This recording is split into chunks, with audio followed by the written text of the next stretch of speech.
денеска заедно со секторот за урбанизам и заедно со советниците од Советот на општина Струмица, секако со председателот на Советот господинот Маријан Даскаловски, сме на увид во работите на спортското повеќе наменско игралиште кај Домот на армијата, односно во дворот на Домот на армијата.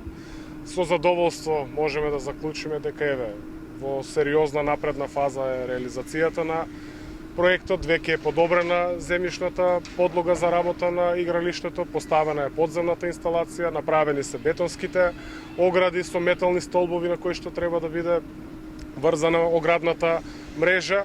Во моментот се работи на пробивање и реализација на пристапната улица до Домот на армијата, со што решаваме уште еден проблем во однос на безбедноста на пешаците.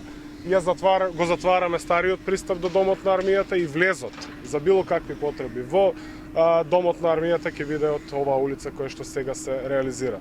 По завршувањето на оваа фаза преминуваме кон асфалтирање на подлогата на игралиштето и во завршна фаза ќе биде поставувањето на акрилен премаз заради потребите на игралиштето, со што го финишираме и овој значаен проект за граѓаните на општина Струмица и реализираме уште едно барање од предизборната програма со која што сме излегле пред граѓаните и сме побарале поддршка. Знаете, во политиката е многу важно, особено во локалната политика, да се држиме на тоа што го ветуваме, без разлика на сите предизвици со кои што се соочуваме како град, а секако и како држава.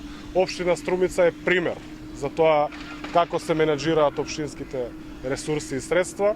Ова игралиште, овој проект го реализираме во износ од 7.620.000 денари, средства изворни на општината и пуштаме порака до цела Македонија за тоа како треба успешно да се менаџира со средствата и со парите на граѓаните, дури во време на криза.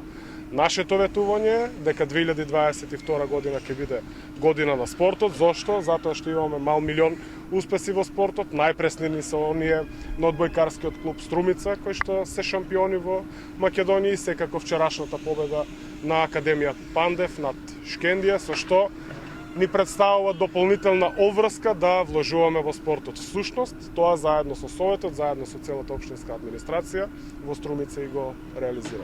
Има дополнителни измени во текот на реализацијата, но не се значени и од таа причина не ги спомнав. Секако дека се работи и на дополнителни паркинг места заради потребите и на игралиштето, секако и на Домот на армијата, но она што е важно, што не го спомнав во изјавата, е дека во план ни е реализација на скејт парк заради потребите на најмладата категорија струмичани. Во разговор со нив побара од градоначалникот да направи се што е можно за да им се овозможи рекреативен скејт парк.